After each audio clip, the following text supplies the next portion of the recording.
May I have your attention for a very important public service announcement? We are taking over the internet, and the United States champion of word wrestling entertainment has returned for another edition of the Pocket Locker podcast. I am your host with the most, all the way from the East Coast. And as always, folks, I am in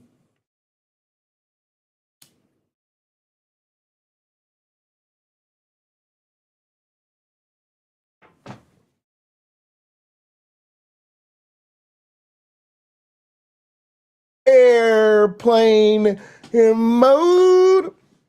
All right, gang, we have got a great one lined up for you this evening. Glad you all decided to join us. I see PC in the house. I see Carrie Ann is here. I see Lena's here. I see Dank Slug is here. I see Katina is here. I see Ryan is here. Awesome. Yeah, great to see Slug in the house. All right, y'all, let's go ahead and get into it.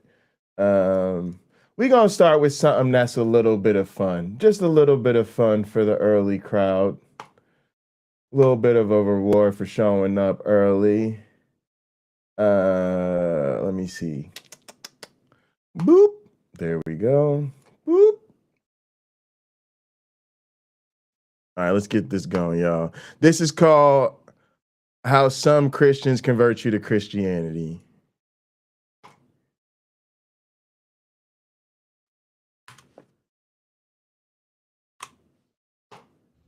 Excuse me, sir. Can I talk to you about the gospel of Jesus Christ? Nah. That's cool. I'm gonna talk to you about Jesus anyway. No. Are you a God-fearing Christian man, my brother? I get freaky with a couple religions right now. Fuck all that. Fuck all them other religions. Jesus is the only way.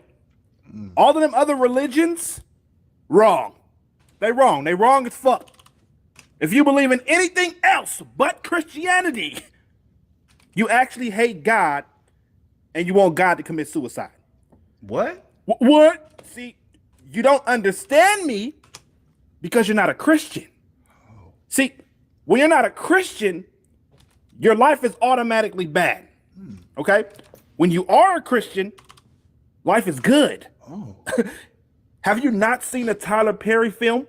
Have you not seen a Tyler Perry film? Why you going to hell? But I can save your soul, nigga. You want to know how? Sure. I was going to tell you anyway. Shut the fuck up. You need to believe in God because I said so. Cheers. Because I said and so. And allow me to force religion onto you until you concede to the Christian faith. Yes. Right. And repent. Because what the Bible say? What it say? I don't know. Exactly. Go to church or you're wasting your life. And if you're wasting your life, you love the devil, you hate God. Homosexuality is wrong. Oh, yeah. I gotta go. All right, we're done. All right, we're done. Y'all know that's what they really got to say at the end of the day. At the end of this, where, and then what? And now what? And then what? And eventually it always gets back to that. It's crazy. It's crazy. I love that though. That was fun. That's my man's Long Beach Griffey. I gotta check him out. Long Beach Griffey. Let me go ahead and drop the channel link, man. People be acting like they don't know how to find stuff on YouTube. People be acting like they don't even know how to find stuff on YouTube. All right, there we go. It's too terrifying. It's too terrifying. All right, y'all, before we jump into the main event, we got a little something to take care of on the undercard, and that is the latest cooning. We done found a new coon And look, I just got to put it out there. That's what it is, gang. Y'all know we don't take that term lightly around here, but we got to call it what it is. It's when it's we got another black person that's out here having influence in the social media space, running around on the YouTubes, and what are they doing? Nothing but straight anti-blackness. Just straight up anti-blackness. And it's almost like Candace Owens left a vacuum. And you gotta keep your eye, like, who's gonna try to fill that Candace Owens vacuum? I think this is one of the people that's trying to fill that vacuum. All right, let's go ahead and get this on over to here. Look at that. That's how we do that. Pop that on the full screen. Boom. Y'all, I warned you. I warned you. If your ears are sensitive or all of that, you pay attention. Pay attention. You might this is going to get deep. Listen to her. Her name is, let's see her name first. Her name is Zariah Simmons. Poor child. I am sick of seeing Black Americans in the media, on social media, in the news, doing crime, walking around next to naked the women, the men perpetuating gang violence, substance abuse. The absolute worst of our community is oversaturating the media, even though they make up a small percentage of all of Black Americans. Gang, that took 30 motherfucking seconds. She didn't warm it up. She didn't give us no preamble. She just came right out the gate. 30 seconds of pure gang. I gotta hear this 30 seconds again. This is just how to throw your entire community under the bus in less than a minute. Here is my little 2 cents that nobody asked for. That nobody asked for. Got that right. I am sick of seeing Black Americans in the media, on social media, in the news, doing crime, walking around next to naked the women, the men perpetuating gang violence, substance abuse. The absolute worst of our community is oversaturating the media, even though they make up a small percentage of all of Black Americans. Now, first off, just much love to the Black folk out there. Much love to the Black communities, and especially much love to the hood. I just get so sick of this the wrapping your anti-Blackness up in being against stuff that's ghetto, against stuff that's hood. Those of us that, grow up in Black families, we understand what this is about. And this is really classism seeping into our own communities, our own families. It's really racism seeping into our own communities, our own families. It's really this idea that in order to be acceptable as a Black person, you have to shun what the media portrays to us as Black culture. Okay, you know what? To an extent, obviously that's true. We shouldn't let the media define us. But what happens is you end up having this disdain for your own people based on how they're portrayed instead of realizing what's really happening. Obviously, this person is not taking into account the fact that Black folks tend to not control the media, the news, social media platforms, and the way in which we're highlighted or used, or maybe more even appropriately to say, exploited by these institutional forces, and which restricts us, right? And we've looked at some stuff about this. We've covered some FD signifier stuff, where basically he's talked a little bit about how there's only certain images of Black people that's acceptable in the media, and that's not really our fault. This comes up a lot with the Black men in dresses conversation, or different conversations about our entertainers playing into stereotypes and things like that. A lot of that's not their choice. Also, it bothers me that this person is not honest about the majority culture or the way white people are portrayed, because is it really black women that are running around in their communities half naked?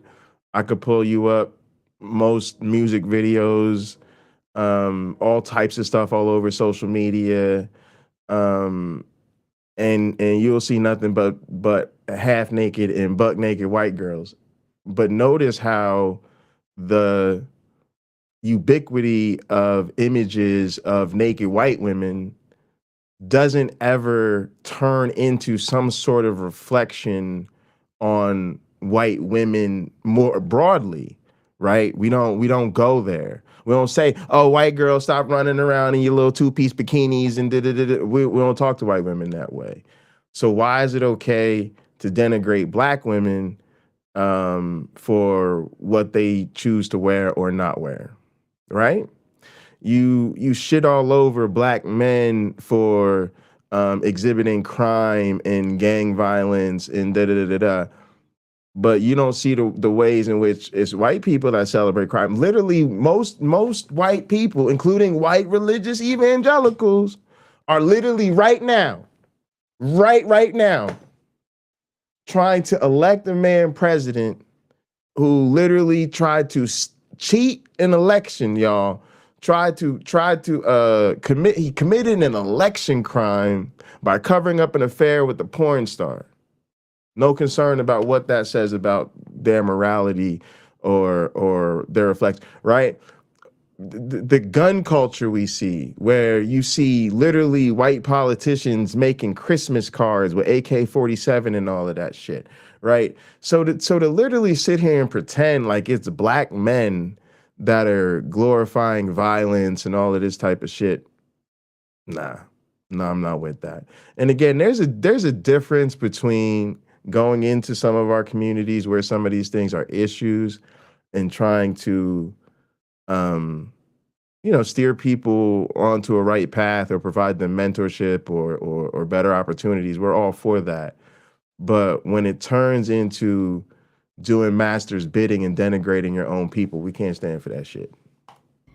The decay of our morality within Black communities has been slowly declining over the past 20 years, and no one is talking about it. No one is saying anything about it or trying to address it. And if Great you point, do, Carrie Ann. you are often told that What's you're up, Bree? policing Black bodies. If you say Black women, stop getting on the internet and in the Bree, media. Bree, we still got a lot of progress to make, but Bree, I made myself a whole ass thumbnail for today's stream.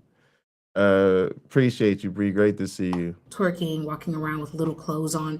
People tell you that you're policing bodies, policing Black bodies, or it's respectability politics. If you are Black and you speak What's your up, piece Randy? on what we're seeing in the media, if you don't like seeing the low morality that is often portrayed about the Black community in the media, from the trap music to the Black women twerking in music videos and all over social media, the Sukihanas and the Sexy Reds of the world. If you are Black and you take issue with it and you talk about it, you are usually called bourgeois, sadiddy, uppity. It's respectability politics. You're policing Black bodies. No, bougie. No, bougie. See, again, you're called bourgeois. No, white people say that. No, Black folks say you bougie. You acting bougie, and you acting bougie. I don't know what to tell you. I don't know. And nobody, great point too. Nobody talking about it. Every time they open their mouth, they talking about the problem is Black culture.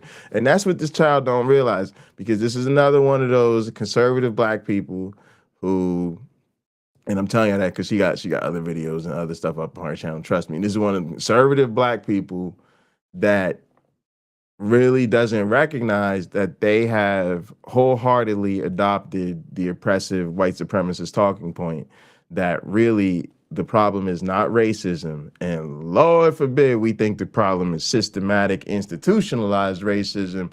No, the problem is really Black culture. You literally sound like fucking Jim Bob. And the like. And it's like, no, I'm Black too. And as such, this being my ethnic culture as well, I have a right to have something to say about what I'm seeing going on. Your average Black American is a middle class, working class, blue collar Jane and Joe. The ghetto subculture, Black ghetto subculture that we see often portrayed and over inundated and oversaturating the media, those Black Americans make up a tiny, tiny percentage of Black Americans as a whole. But somehow they're in the media, overcompensating in the media, oversaturating the media. I know I don't just speak for myself when I say that I'm sick of seeing it. So who is doing this? Let's have a powwow of all the Black media executives that run all the big major media and cable news corporations. All right. Then we're gonna round up all the Black folk that run the major Black newspapers. Yep, we're gonna get them. And then we're gonna grab all the Black folk that run the social media platforms. We're gonna get them all in the room and we're gonna tell them how to represent Black folks in the media. Oh wait, there's nobody here? Oh wait, it's literally like the owners of BET and the owners of Ebony and Jet magazine. Oh, what'd you say? Oh, that happens to be the same fucking family? Oh shit. Like, child, please. Like, get a clue. Like, get a clue. Like, does this child really think it's Black folks that are making these decisions about how Black people are portrayed? Like, really? Just absolutely It's not. gross that it is destroying what Black culture actually is. It's co-opting Black culture as a whole and making it seem as though all of Black culture is ghetto subculture. I'm not the only Black American who takes issue with it. Because like I said, majority of Black America is middle class, not in the ghettos, not out here perpetuating gang violence, promiscuity, and everything else. And I don't care if you claim it's respectability politics. I guess so be it. Because this is gross. It's getting really gross out here how blatantly disrespectful and low class we're acting on social media and in the media, on the internet, on TV. And you can claim that this is someone else's set of moral standards, but no, it isn't. It isn't. Look at Black America in the 50s, in the 60s.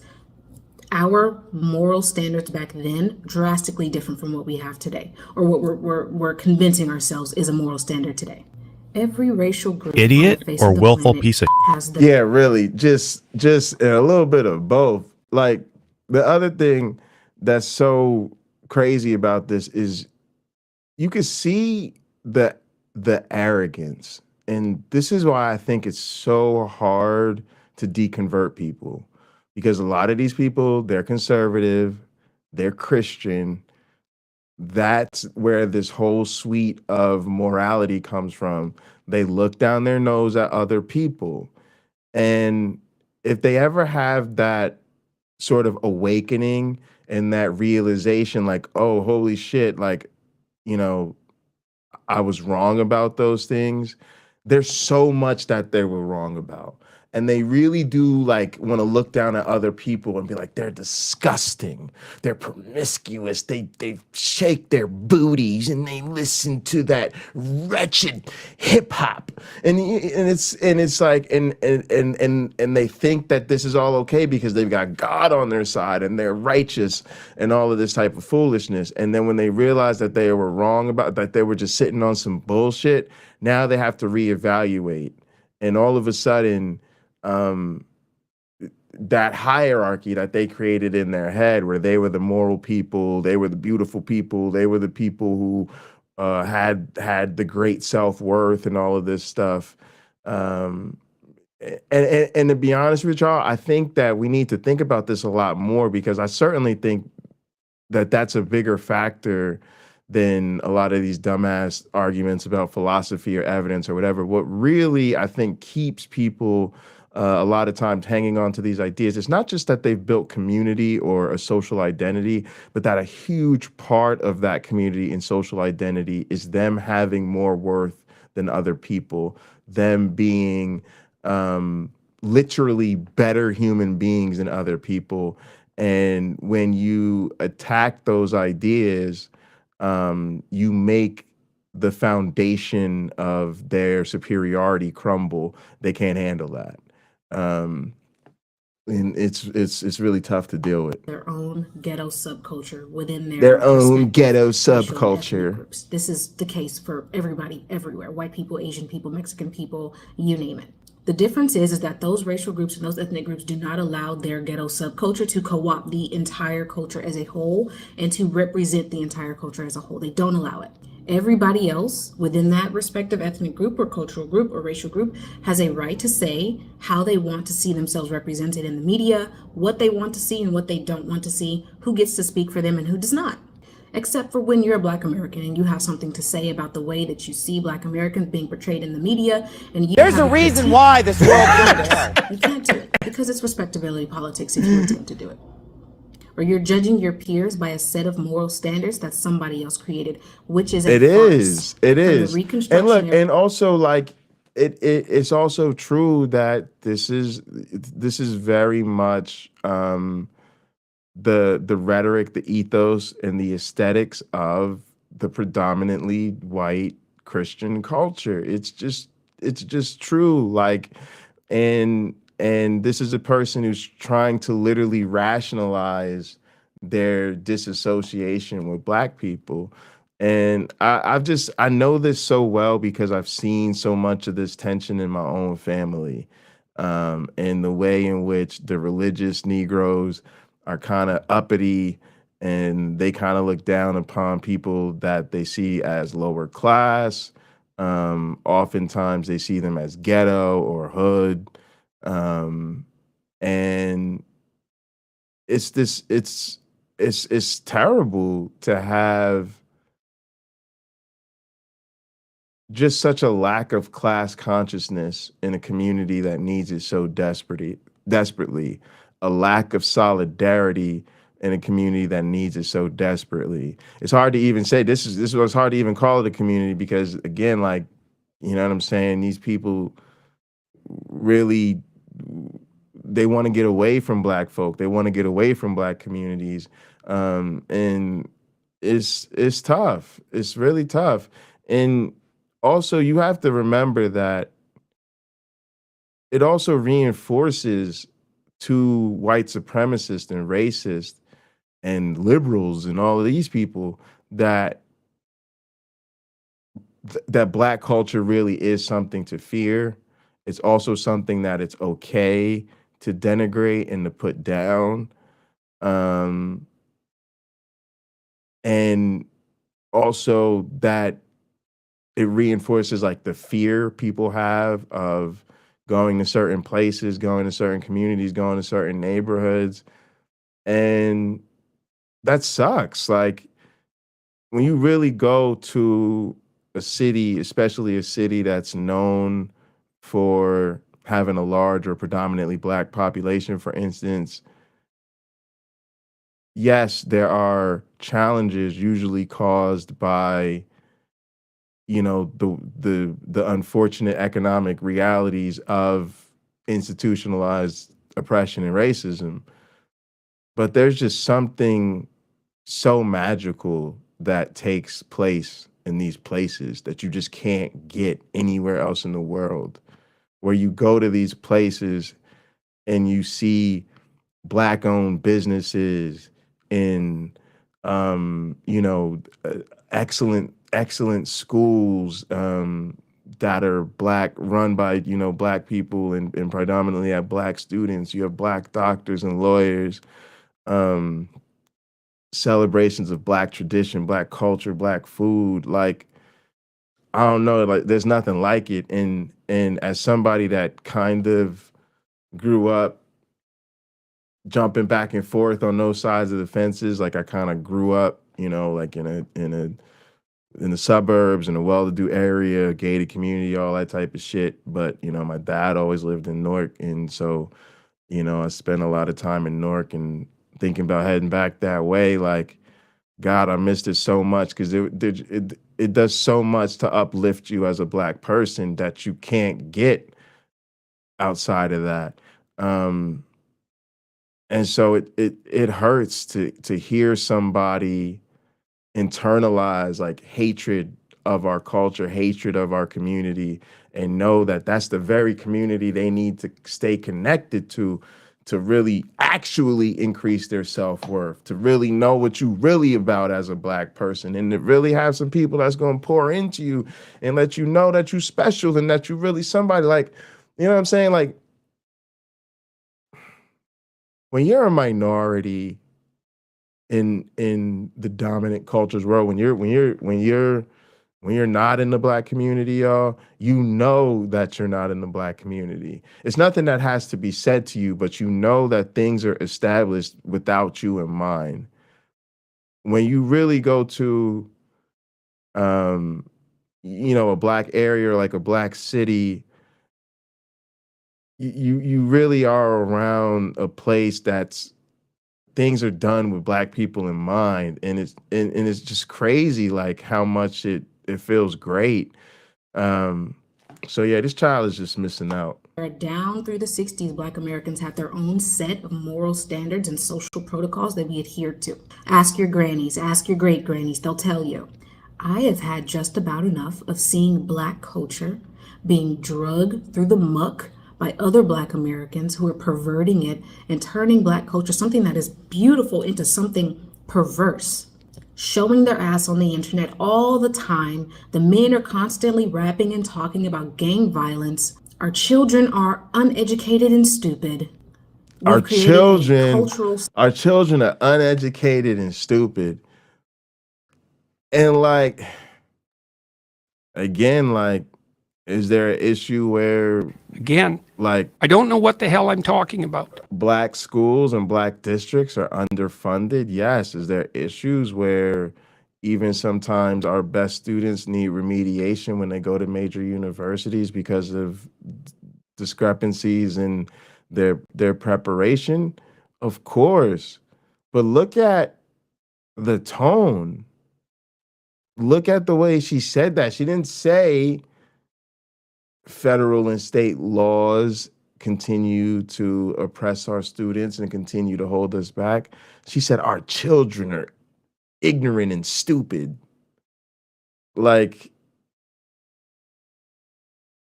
wow. Like, standard wow. of promiscuity and single motherhood, and when a Black American goes A standard of promiscuity and single motherhood. Just sound like fucking a right-wing asshole. to critique and judge our peers, our fellow Black Americans, and critique the condition of our neighborhoods today, they're shut down. That's respectability politics. You're policing Black Americans. If that's what it is, so be it. So be it. It needs to be said. And in order for us to attempt to escape accountability or responsibility on our own part, we claim that the conditions that we see in Black communities is being caused by somebody else. It's not our own fault. It's white people and it's structural racism or something or another. It's everybody else's fault except for our own. Give me a break. It's pitiful. It's pitiful that we refuse to take accountability for the things that we see going on in our communities. And sure, we can acknowledge that structural racism and the history of slavery in this country and discrimination and Jim Crow and Black codes and all of that has played a part in the conditions and some of the conditions that we see in Black communities. But we also have to be responsible for the ways in which Black Americans create their own conditions and contribute to the degenerative effects that we see going on in our communities. Black Americans who don't want to hear that immediately run to innocence. They rush to innocence. They claim that it's respectability politics to call out these issues in our community. They claim that it's policing Black bodies to call out the low morality and the moral decay in our community. Call it whatever you want. You're not going to get me to shut up about it. I'm Black. This is my culture too. I have the right to talk about and critique what is happening in my culture and have something to say about it. That's all.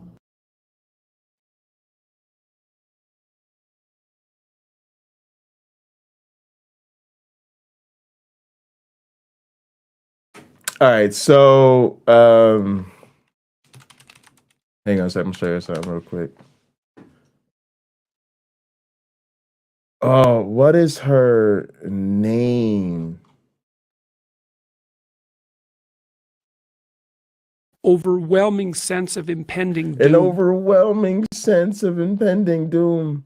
So Amala, that's her name. I could not think of this person's name to save my life. All right, hang on a sec, y'all.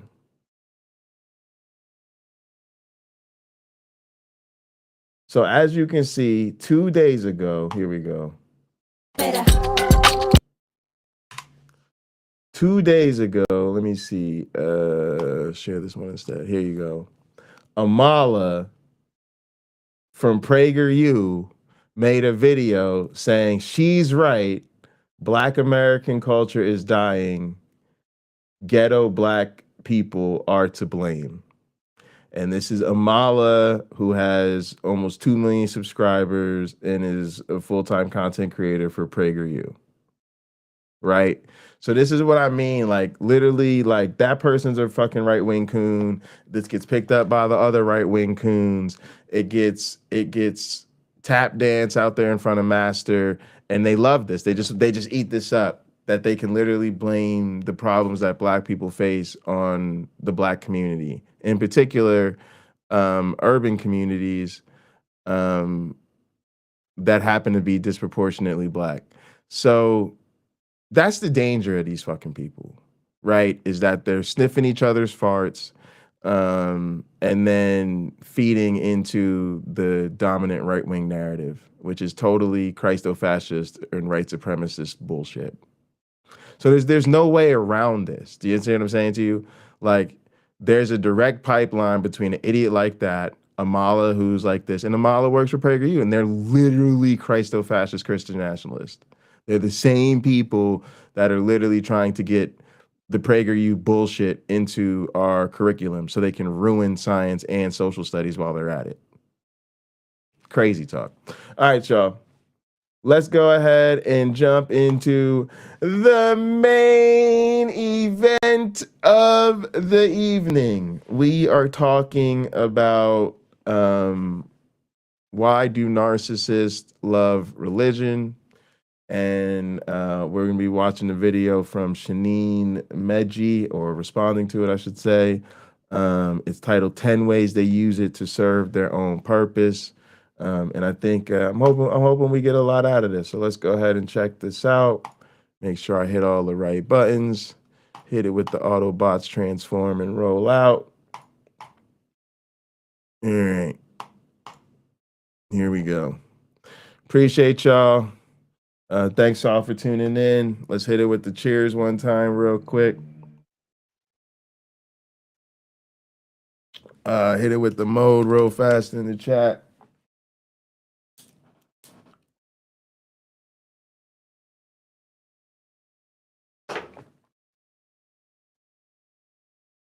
All right, y'all. Please remember to like the video, subscribe to the channel if you're not already. Leave us a comment if you're watching later. There's links in the description if you want to do more than that. All right, y'all, let's get it.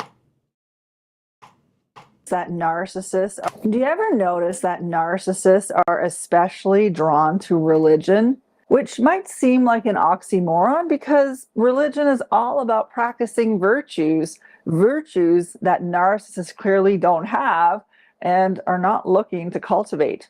Yet there are so many narcissists that show up in churches and houses of worship, in ministries and humanitarian organizations. Now, I'm not saying that people who lead such ministries are narcissists, but that there is a rather high number of narcissists who flock to these places. In this video, I'm going to share 10 reasons why narcissists love religion and flock in huge numbers to religious institutions in a similar way that moths flock to a flame on a candle. Now, first, before we get Yo, you know what I'm saying? She one of them gentle types, y'all. She one of them real sweet professional types, you know what I'm saying? Keeps everything above board at all times. But why do narcissists flock to a religion like moths to a flame or a light? That was a pretty sick burn for her. That was definitely some shade, y'all. Also, don't forget to answer the question of the day. You know, do you have loved ones, religious loved ones, that you think are narcissists? As far as I'm concerned, y'all already know that's why we here today. Y'all already know we doing this stream because I got loved ones. I got friends and family that are religious that I think are narcissists. Matter of fact, I think most of the religious people in my family that are religious have some level of narcissism, some way worse than others. I think of like the power core in my family, like my mom, my grandparents is kind of concentrated right there. Some of my older like great aunts and second cousins and people like that, I don't know as well to say.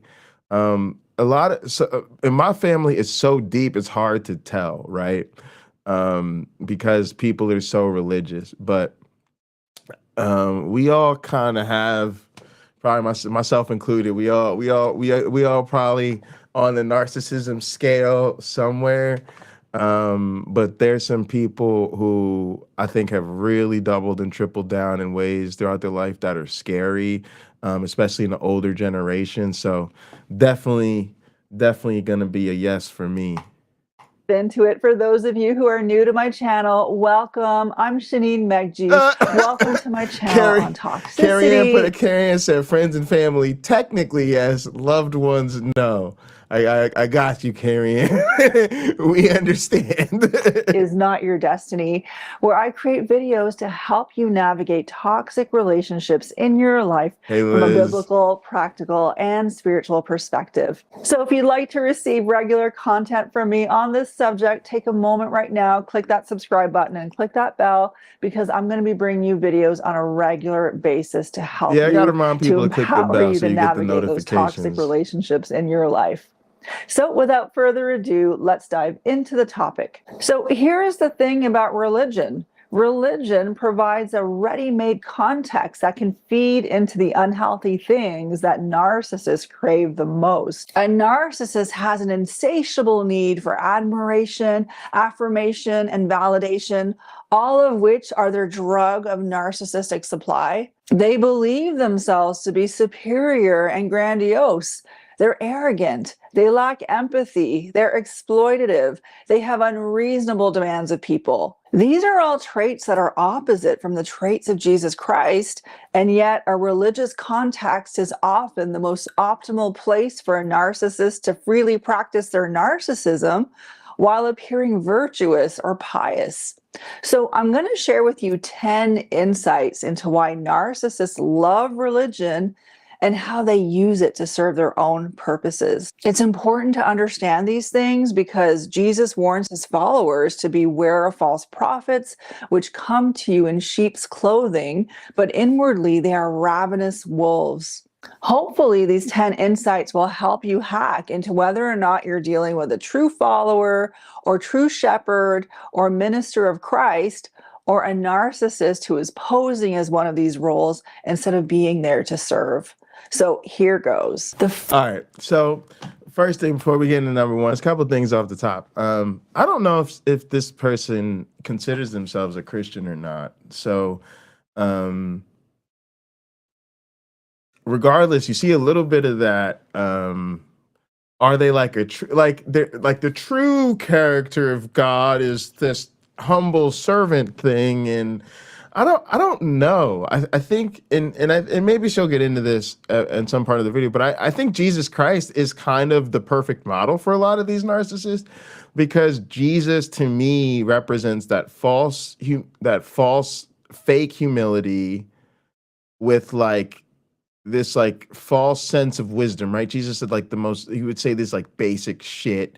But then he was elevated and treated like he was so wise and all of this shit for it. And he was constantly put in this position of power over people. He had these followers. He kind of became like a rock star. Although, like, to me, he didn't really do much of anything. Or contribute much of anything, right? So it's interesting. But yeah, I do kind of wonder where she's coming from in that regard. First reason why narcissists love religion Hey, Amber. is Hey, because of UC the Love. abundance of narcissistic supply that could be had. It's a reality. There is so much narcissistic supply to be had in religious settings. And narcissistic supply, as I mentioned before, is the praise, admiration, validation, honor, sense of significance that a narcissist is addicted to in order to regulate their negative emotions. So a religious context provides an easy platform for a narcissist because they could get access to a stage or a pulpit or a mic or some means to exert influence where they can gain all of that admiration and praise or a sense of superiority, where they can present themselves as godly or pious individuals or chosen by God or specially anointed. All of this to gain validation and attention from people. And like I mentioned, all of these things are a drug that a narcissist is addicted to, and it is what actually feeds them more than actually being in a relationship with God. But to the pure, all things are pure. So there are many people in church and religious contexts who are honest, good-hearted, who believe the best about others.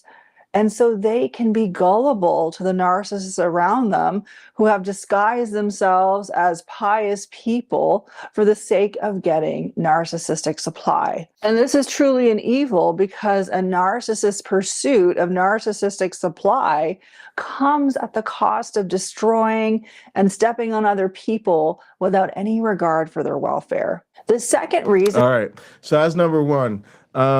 I thought that was a really great explanation. Totally agree with that. You know, I imagine most things are just going to be like totally agree, but just want to just have some additional thoughts. So one thing that was interesting was she mentioned sort of like the platforming, like in it's very interesting, like especially like I've played at some modern evangelical churches and they actually like speak of it that way, like because they don't like to refer to the stage as a stage, right? So they refer to it as a platform, and they refer to anybody having an opportunity to do anything on the stage as being given the platform, and they're very conscientious about that. But you don't really necessarily need the stage in that sense. You don't need to be a worship leader or somebody who preaches or sings or is actually part of the formal service, because a lot of that cheer and that adoration and that admiration, you get that just by being a Christian. And like the more dedicated you are, right? So if you're somebody who just says you're a Christian, there's definitely going to be some of that, right? But if you're somebody who goes to church all the time and is constantly talking about going to church, then you're going to be seen as even more of a great person because of how serious you are about your faith. And that escalates. Like if you're somebody who goes to Bible study, or if you go on church retreats, or request time off for additional religious observations and going on mission trips and stuff like that, right? You get a lot of that. And if you wear your cross necklace and do all that type of stuff, you get sort of the benefits as well. You also get those benefits like within your family and within your peer group. So yeah, there's definitely a lot of that I think just comes with being a Christian. And also I think a lot of us have to just start to deal with how toxic all of this is. Now, to me, it's just time as the world, I think, to just acknowledge that there's nothing with any of these religions that's been established to be credible enough that we should be concerned with it. So to me, they're just not true at this point until further notice. But it is a serious thing, like that it's 2024. We're trying to create a more seriously equitable and sustainable world. And we're still running around with all these ignorant people calling themselves the chosen people. And I know that people have a right to religious freedom, but we have to think about how much is that right? I always say you have the right to believe whatever you want, but that doesn't make whatever you believe right. And are we really a democracy? Are we really going to have the healthiest world, the healthiest democracy, if we stand on our rights, what we have the right to do, versus doing what's right? And I think personally, the way religion calls certain people chosen people, makes them feel special, makes them feel like others are less valuable. That's something to very seriously address, especially as it creates the potential to be abused by narcissists so easily. And why narcissists love religion is because of the allure of control and power. Religion offers a structure of beliefs and practices that can be manipulated by narcissists to exert control over others. For example, a narcissist may twist and distort doctrines and scriptures to justify their authority and demand obedience from followers. They could create God in their own image, which a lot of them do, rather than follow and conform themselves to the God of the Bible. This kind of control feeds into the narcissist's need for domination and power. And it can get to a dangerous point where a religious narcissist replaces God with themselves, where they subtly, over time, position themselves as intermediaries between individuals and God. A narcissist might manipulate followers into believing that they alone possess the ability to interpret God's will or to speak on his behalf. A narcissist does this whether consciously or unconsciously to elevate themselves to a divine status in the eyes of their followers. And they may never say that they are doing this outright, because no person would ever accept a human saying that you have to worship them like a god. But a narcissist will certainly have structures and systems in place to make this a reality. And the follower or member of that religious context might not even realize what is happening until one day they notice that this narcissist has taken on an increasingly central role in their life and is dictating their decisions and their behaviors as if they were the ultimate authority. If you notice that you might be in a spiritual environment like this, or someone you love might be, and you're wondering if there's spiritual abuse going on or if it's a cult, I put together a checklist to help you assess that situation, and you can get access to it by clicking on the link in the description box below. It's a really good tool to help you identify if the religious context you're in is toxic or has turned into a cult. The third... All right, that's interesting. I think it's really cool that she's offering resources. Let's check out this checklist real quick. One of the things I was going to say is I've never seen, of course, I've got to fucking sign up for some bullshit.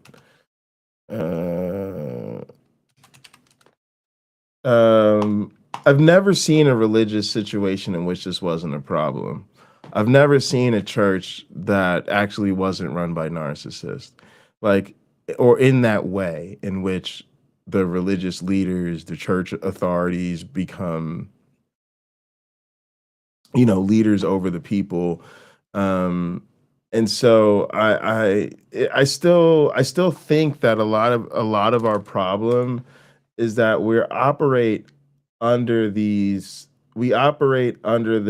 illusion that, that there's this really healthy church out there. There's this really healthy spiritual community you can be in. I literally don't think anybody's ever found one, or that anybody can really document one. And I think it's time to acknowledge that might not be a reality. And there's a couple reasons for that. One, I think the very nature of having a sort of spiritual authority over another person, like, is inherent in that. And then when you also realize the reality of, like, what do pastors do, right? We do give authority to people in our lives, but it's usually merited based upon real expertise and what benefit that brings to us. when we deal with a medical issue, we give some authority over to the doctors, but we know the doctor has been trained in our bodies and pathology of disease and medicine and all and therapy, all that type of stuff. I people give me sometimes authority to in teaching and things like that, but I'm only permitted to have that in areas related to my discipline and area of expertise. You get in legal trouble, you call a lawyer. We all know this. But if my inclination is correct and there is no fucking God, then essentially pastors have authority in magical thinking and hocus pocus and literally in myths. And people give them authority in their lives in terms of their relationships, their big life choices, their careers, how they should live, all this type of stuff. And that's a huge part of the problem. And I just don't know that you can establish a community or establish a culture in a way that isn't the case in a religious context. Also, it seems to be inherent in what makes someone a follower of a particular sect or a particular denomination or a particular church, more to the point.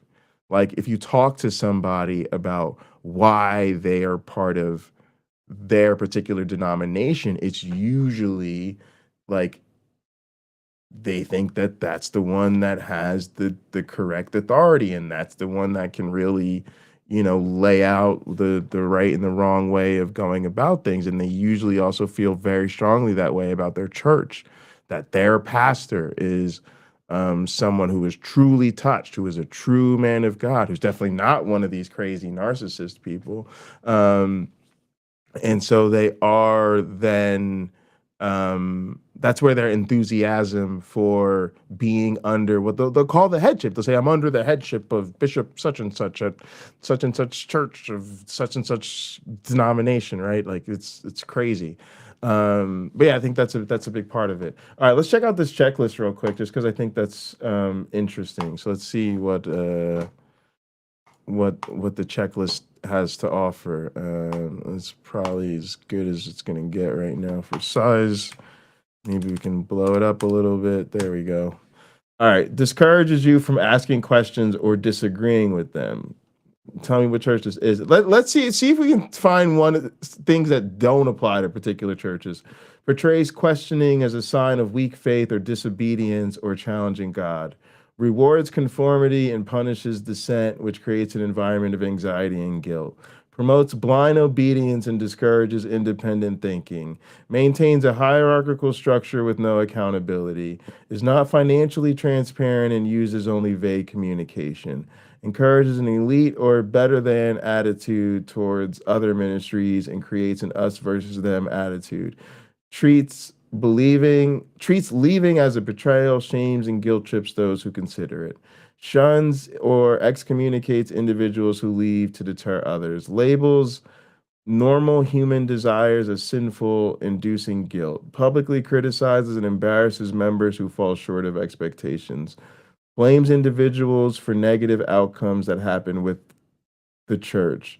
Targets vulnerable individuals for personal gain, manipulates followers to make significant financial contributions, requires excessive work hours, unpaid labor, or involvement in personal ventures, prioritizes blind loyalty over commitment to truth, claims to be the sole source of knowledge or revelation, insists on phrases like God told me without allowing questioning, manipulates scripture, emphasizing obedience and submission while neglecting critical thinking, views followers as objects for personal benefit, withholds crucial financial information, indulges in personal expenses at the congregation's expense, operates based on a personal agenda, failing to consider the community's welfare, encourages dependence on the leader and limits external connections, uses love, acceptance, and approval as tools for manipulation and withdraws them for control or punishment, frames outside criticism as orchestrated attacks, spiritual or demonic, against the group, interprets theirs or other people's spiritual experiences in a way that advances their personal agenda rather than seeking what God is saying, manipulates scripture to emphasize obedience and submission while neglecting critical thinking, fosters an us versus them mindset, has a track record of negative experiences and broken relationships, has a history of their abuses becoming public, urges followers to sever ties with friends and family outside the group, connects leaving the group to forfeiting high callings and destinies, believes God thinks and feels exactly what they think and feel, so they expect people to submit to them as if they were God, manipulates the scripture, cherry-picking verses or taking them out of context to advance their personal agenda or views. Does the community have these qualities? Believes it is superior elite group, resulting in arrogance and isolation. Followers never feel good enough. Individuals fear losing approval from the spiritual authority. Yeah, I mean, there were definitely some things that were super specific that you could be like, I don't know, or I'm not aware of this particular church or group having this or that thing. But I just think so many of those things you'd have to check in so many groups that it's really time to ask the question of, is this inherently the thing? Because you got to remember too, like, and I think that might be even the limitation of this woman if she's a Christian herself or identifies that way. Like, if in fact there's no God, then there is no such thing as a true religion. And like I say, there's no honest way to defend something that isn't true. And so you've now got to consider the fact that how do these groups get such high control influence over so many people and so many individuals? At some point, you've got to consider there's something inherently cultish about it. Like, I think they're all cult. I never hear of a religion or a church that I don't think is a cult. I think they're all cults. Until you find me one that's true, that can stand up to actual scrutiny, that doesn't need all of this power and control and shame and guilt and manipulation and love bombing and all that. Like, you just can't. You just can't. They all have to do that because they all have to get people to go along with some bullshit. All right, let's keep going.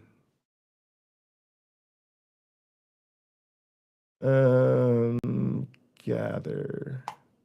There we go. Reason why narcissists love religion is because it serves as a camouflage for manipulation. Boom. Religious contexts serve as a perfect camouflage for narcissists to disguise their true intentions. These are places where it's easy for narcissists to cloak their behaviors and demands in spiritual language, where they can manipulate and exploit others while appearing righteous and virtuous at the same time. And what better setup could there be for a covert narcissist who can continue acting narcissistic while appearing like a saint in the process? There's no other place except churches and ministries and religious environments. The fourth reason why this is something we have to think about too, because I think we see this in our social community so much too, because of the fact that even if we are a community where there's a lot of non-believers, or we interacting in spaces where people expect there to be a lot of non-believers, there's still a way in which spaces that pop up around these issues are still religious type spaces, if that makes any sense, right? Because you're having conversations about religion, you're having discussions about religion, you're having discussions then about the social and political issues that may be related or on the periphery of religion. And so I think you still see the same type of thing happening, right? I think that's where like a lot of these bad actors that we've been dealing with lately, that's where they've been able to sort of massage their way or sneak into our communities and infiltrate, as I like to say. And they've been able to do that because, you know, like in the case of Jim Bob, they'll pop up with people who were, maybe not as sensitive to where a person like that might be coming from, and they'll kind of fall for I'm just looking to establish a group of people that can hang out, that think differently, and just want to have a good time. And from time to time we'll chit chat about some of the things, but we'll be buddies and it'll be all good, right? And it's a sucker, bro. It's just a sucker. He's trying to use you, or he's trying to sucker you in and get you to throw your friends and homies under the bus and really just make you look like a fool. But he's using this pro-social language, right? Or these other motherfuckers, let's have a big tent atheism where we can all come together and have unity and da-da-da. Right? It's the same type of shit. Why? Because they know that in a lot of these spaces you're dealing with people that have this in their background, and I think are still sensitive to the same type of social pressures and habits of communication and creating social norms and things like that. So I think with the way religion is so prevalent in so many people's lives, that even if you get out of it or you're in a space that's not explicitly religious or about religion, this thing still comes into play. Are drawn to religion is because of their ability to exploit certain teachings for personal gain. Many religious communities emphasize principles. Yeah, Carrie, that's very interesting. Yeah, because these are definitely, again, I talked about this on Skeptic Haven last time I was on the Sunny Spot, if you guys want to check that out. But I talked about how part of what we do with the way we treat people socially is we're trying to shape our environment to reward behaviors that we want more of, and to discourage behaviors that we don't want people to do. So out of that then comes sort of institutional efforts at that. And I think religion does play a huge role in that. And religion plays such a critical role in that the aesthetics and the decisions and the sort of thinking that go into the religious institution then spills over into other areas of our lives. And I just think that a lot. Like even like when I think of politics, right? And I think about what is the problem with like the fucking Democrats? Like, why do the Democrats suck?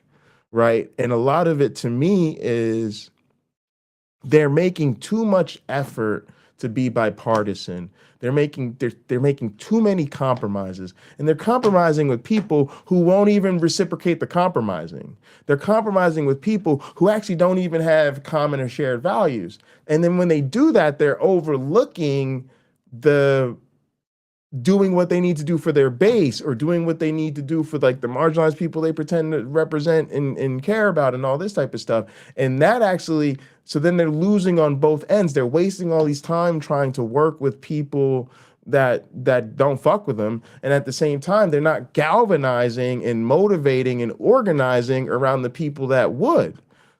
And to me, a lot of that is love your enemy. A lot of it is they still have that. They still have the morality and the ethics and I almost want to say it's the aesthetic of the ethics. And I say that because there's really, to me, ethics in some sense, in morality is in some sense what you're after, or what you value, what you think is core. But really, socially, there's an aesthetic to how you portray what you're about and what your goals are. And sometimes they're inconsistent. And I think one of the aesthetics that we've bought into is the love your enemy thing. And so you've got to compromise. You've got to sit down with the other side. You've got to do these things. And actually, I don't really think that's very helpful a lot of times. But to me, it's just one of the examples of the way we think of moral behavior in sort of a religious context spilling over into other areas of our life. Like forgiveness, redemption, giving a second chance, reconciling, turning the other cheek, submitting to authority. And narcissists exploit these teachings extensively. They may present themselves as repentant, as enlightened, Or they could be demanding forgiveness and reconciliation from others while refusing to cultivate Christ-like virtues within themselves. So all this manipulation allows them to continue exploiting others behind this facade of being godly. The fifth reason why narcissists love All right, as we proceed into number 5, I'm gonna just go ahead and call it, y'all. I think this person is religious. I think this is the way she's using language. Sometimes you can use the language of the faith when you're talking to people of the faith, but you're not really religious yourself. You're just kind of saying, hey, I'm going to adopt that framework for this conversation and pull people more into that. I don't think that's what's happening. I think she identifies as a believer, and thinks of this sort of narcissistic stuff as like a way you could get off base as a believer and not be called to the true thing. And it just is what it is. Like, I think that's important to remember as you're thinking through their checklist and thinking through their presentation. This might not be a person that has our same, that I share a fully perspective with on religion. Like they might, I think that's where a lot of that carve out stuff. So things get so specific because they don't think that more broadly all of these type of institutions or religions or churches might be problematic in this way. Nevertheless, there's still that doesn't mean we can't get a lot of great content about like the content of their talk, and like what they're talking about is not going to be important. It probably still is great, but y'all let me know. Let me know if what y'all are hearing, if y'all think I'm off or something different. But it doesn't really matter. It's just kind of what I'm picking up on. But yeah, let's keep going. Number 5. religion is because it allows them to idolize their self-image. Narcissists often have an inflated sense of self-importance and believe that they are special or unique. So religion can offer a platform to reinforce this idealized self-image where they can portray themselves as chosen by God or having special spiritual gifts or insights or anointings. The sixth reason why... Okay, so there's where it comes up, right? Because again, like, this is where I feel gaslit as a former Christian. That's what the faith is about. And I know that a lot of believers they haven't resolved that tension. They've convinced themselves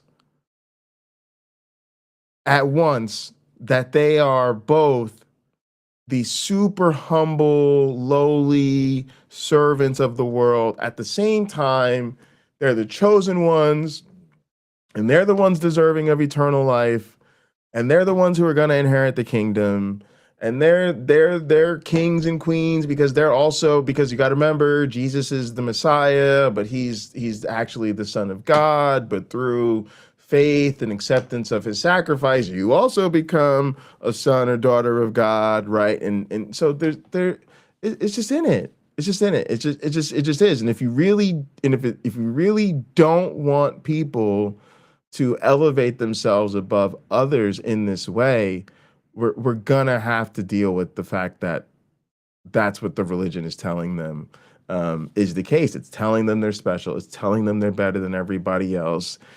We can't be surprised when they believe that, and just like we can't be surprised when narcissists take advantage of that. Narcissists love religion is because of the lack of accountability. Some denominations or churches or contexts might have more accountability than others, but narcissists tend to gravitate towards those religious contexts that don't have much or have very little. Many religious narcissists exploit religious settings because they perceive them to be environments where their behaviors are less likely to be questioned or challenged. So this lack of accountability allows them to continue their manipulative tactics without being questioned or challenged. The seventh reason why so there's another great example.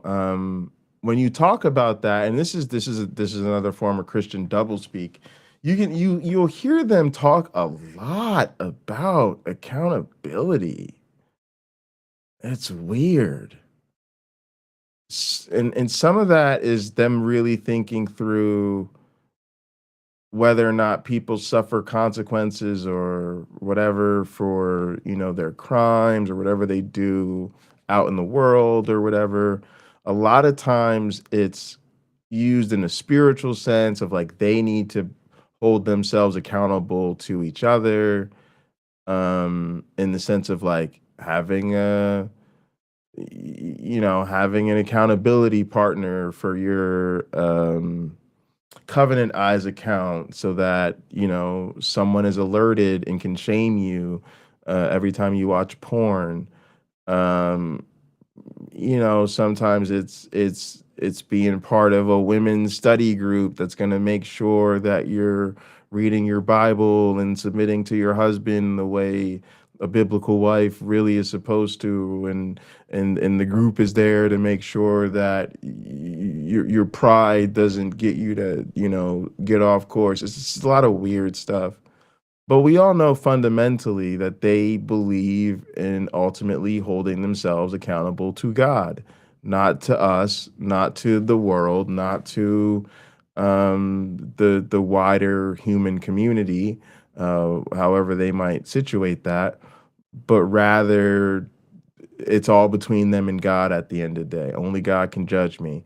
And a lot of them believe that when they do something terrible, they really ultimately need God's forgiveness, and they ultimately are going to be held accountable by God. And so they need to seek God's forgiveness and get right with God. And again, like most of us in the real world are going to tell you that that's no accountability. That's why there's no accountability. There's no accountability in the fucking church as an institution, because the institution is based on a philosophy of the ideology of the book, and that is a model where there's no accountability. If I shoot your dog and you think I'm a terrible person, but for whatever reason I've gotten away with it, from a legal perspective, you don't know. I don't have to turn myself in and say I killed that person's dog. I'm here to take accountability for it. I pray to God. I say God forgives me. And anytime I go in a Christian community, if I'm really feeling like clearing my conscience, or again feeling good about it, being made to feel like I'm a great person, not a fucking monster, I pull a Christy gnome and I just say, dog was being aggressive towards the chicken, so I had to put it down, and God's forgiven me. And that's why there's no accountability. Because again, just like the whole thing about being chosen and being special and all of this, it's built into the framework of the faith. Narcissists love religion is because it gives them a Number get out of 7. jail free card from having to self-reflect. Narcissists typically struggle with self-awareness and introspection, so religion offers a way for them to avoid confronting their own wounds or trauma or shortcomings by focusing on outward religious performance or acquiring religious knowledge, all this outward stuff that they can focus on. It's like Jesus saying to the Pharisees, they're like these whitewashed tombs. They look beautiful and nice on the outside, but inside they're full of dead man's bones. The attraction to religion allows a narcissist to spiritually bypass themselves, where they can use all kinds of spiritual language like it's all washed by the blood, or things like that, to avoid dealing with deeper unresolved trauma within themselves and getting healed from it, because there is power in Christ for healing, but you have to do the work. The other thing is they don't reflect on, they don't have to think about the influence they have in the world. They don't have to think about what their dogma does to other people, what their church is really doing as an organization. There's really a form of escapism that's involved in religion, like no other drug. And they can literally just check out of reality and check out of concerns of the real world. And again, be praised for it, be told that that's great, and they're really dedicating their life to Jesus, right? You hear this sometimes. You hear Christians that talk about things like, well, in reality, I don't vote because, that's investing in the earthly kingdom of man, and I'm really focused on God, and yeah, and you know, you don't really need one of those liberal arts educations, you know, because what you really need is a spiritual education that's gonna make you more into the word. Like it's like LARPing to a whole number. These are people that have gone to the con, they've gone to the convention where they get to LARP, and they're never coming back. Reason why narcissists love religion is because it's easy for them to be entitled and to exploit people in these contexts. In religious settings, narcissists may feel entitled to special treatment or privileges due to their perceived spiritual status. They might exploit others' trust and vulnerability for their own personal gain and control. Narcissists may expect people to serve them like a slave, free of charge, for instance, because they believe that they have a godlike status. Or they might expect people to hand their wealth over to them or neglect their own families in order to put the narcissist first, all in the name of God. The ninth reason. And again, this is just something almost all churches do. Churches think they can ask people to volunteer on end. They think they can demand 10% of someone's income, whether or not a person can actually afford that. And they can demand offering and sacrifice beyond that. And then demand that they take up causes and donate to charitable things that they want. So, you know, it's just there at the whole level of the organization. Reason why narcissists love religion is because they have a godlike status. Or they might expect people to hand their wealth, all cultivating godly to God in their own image. So yeah, like it's just that entitlement, I remember. So there was something I was trying to think of, but I couldn't remember what it was.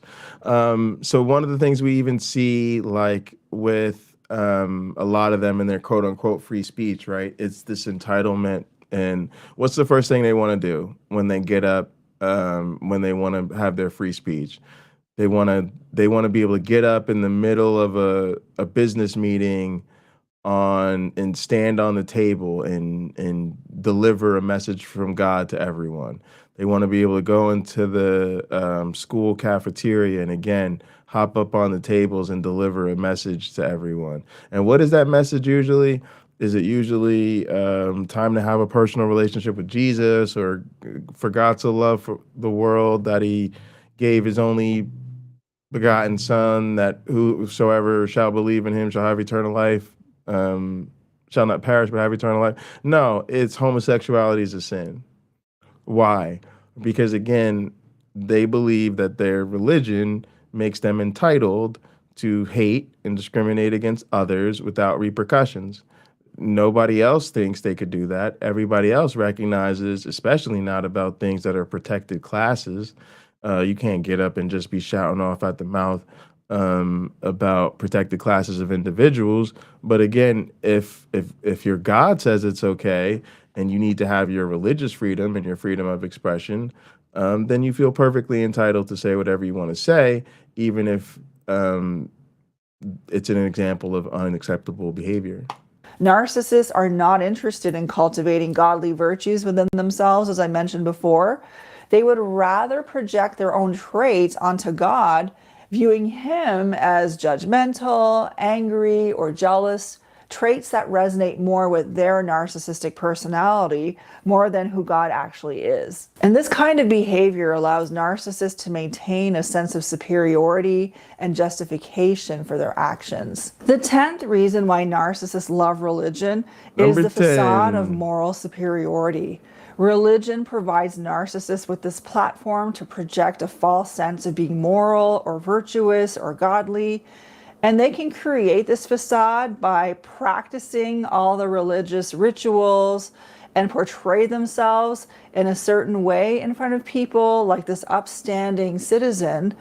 But in reality, they could be practicing all kinds of dark deeds in private without people knowing, hiding their true intentions, all with this mask of piety.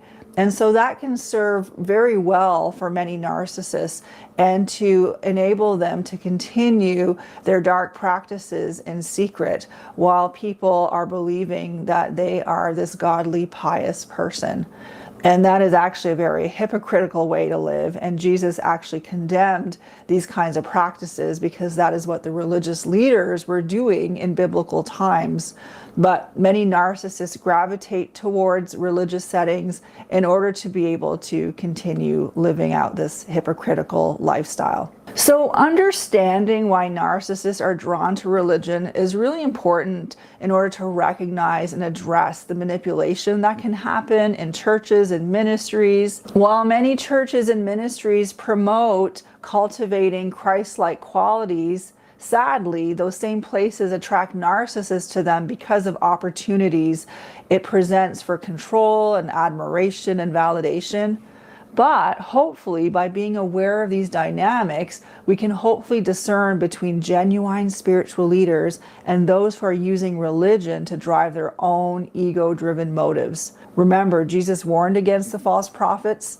So hopefully, by applying these insights, we can navigate relationships in churches and ministries and operate with God's wisdom and discernment, where we can be as shrewd as a snake and as innocent as a dove. So thank you so much for watching. Remember to How can you be as shrewd as a snake and innocent as a dove? So those last few points there, creating a religion in their own image, as Uncle Bobby says, like, religion is the worship of your own ego.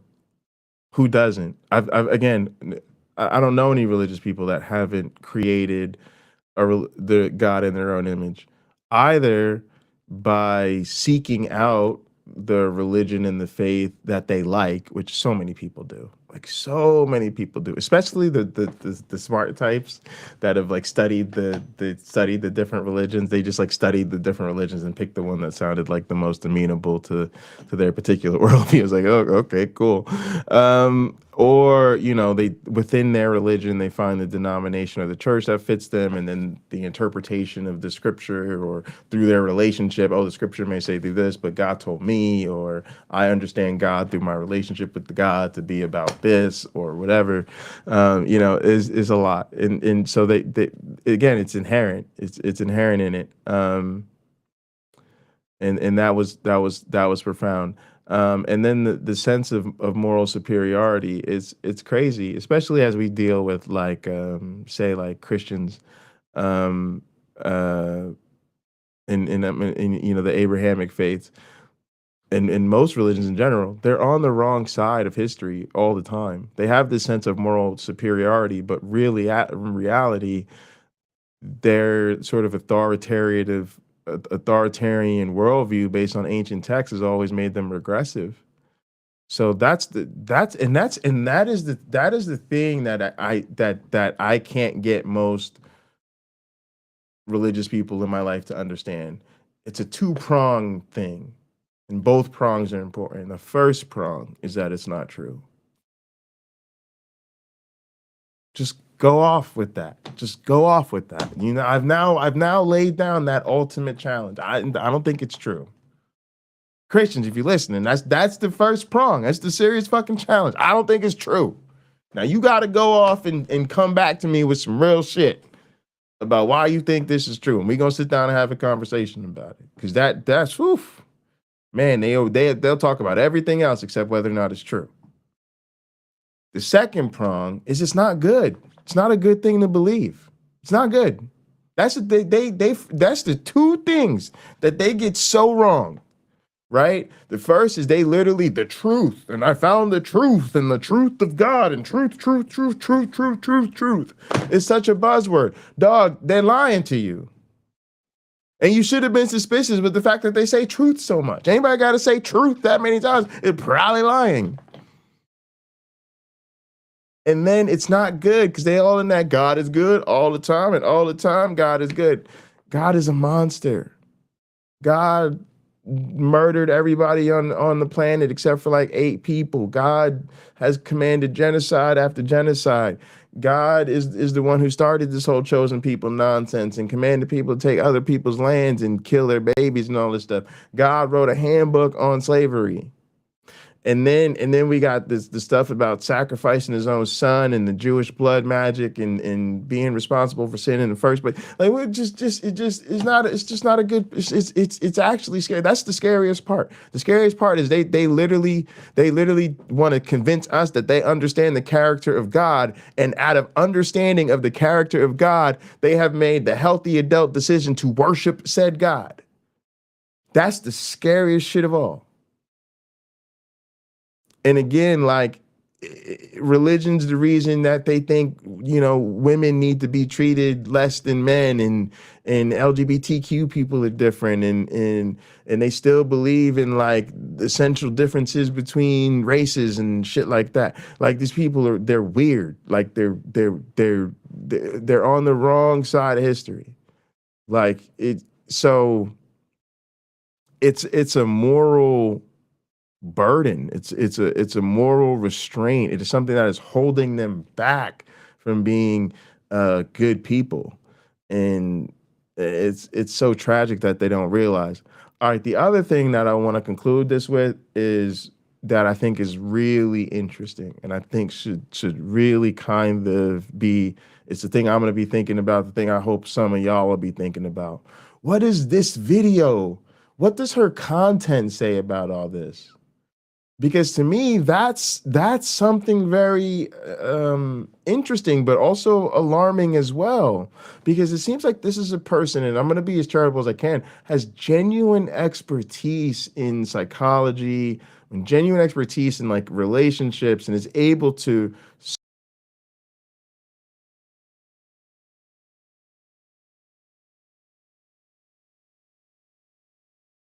how dangerous it is, and like how to not just that, but how to identify it in relationships, and how to identify it in a church, how to identify it in a religious setting. But still, even with all that expertise, has not apparently turned their mind and their attention towards how the faith and the churches and the religious practices might be inherently like this, right? She still sees it as, this is how you separate the sheep from the wolves. This is how you separate the good from the bad. She still is not seeing this as, holy shit, the entire faith is built to take advantage of people in this way. The entire religion is built in this, and then recognizing that the religious structures are built to take it for narcissists to rise to the top because of all the things she was talking about. And so it's kind of scary that someone with this much intelligence about the topic still can't see what's going on at like the higher level here. It's kind of alarming, and I wonder what it would take. That's I guess kind of the silver lining is I think it would take a lot less. I think she's like right there. She's probably just had maybe like a positive experience or found a positive community, and found some healthy, good relationships, and I think is probably thinking that as representative of the organization, and that's kind of understandable. So, but interesting. It's just definitely somebody I'd love to have a conversation with if I ever got the chance to. But yeah, appreciate y'all. Thank you so much for tuning in. Really means a lot to me. I'm so glad you guys decided to spend time with me today. I know there's other stuff going on. But yeah, please like the video, subscribe to the channel. There's links in the description if you want to support the channel. Also, there's links in the description for the mods and co-host. And we will be hanging out and Gather otherwise. So if you want to come hang out with us, there's a link in the description for Gather. It says Link Up with the Gang. Otherwise, appreciate you guys. Love you.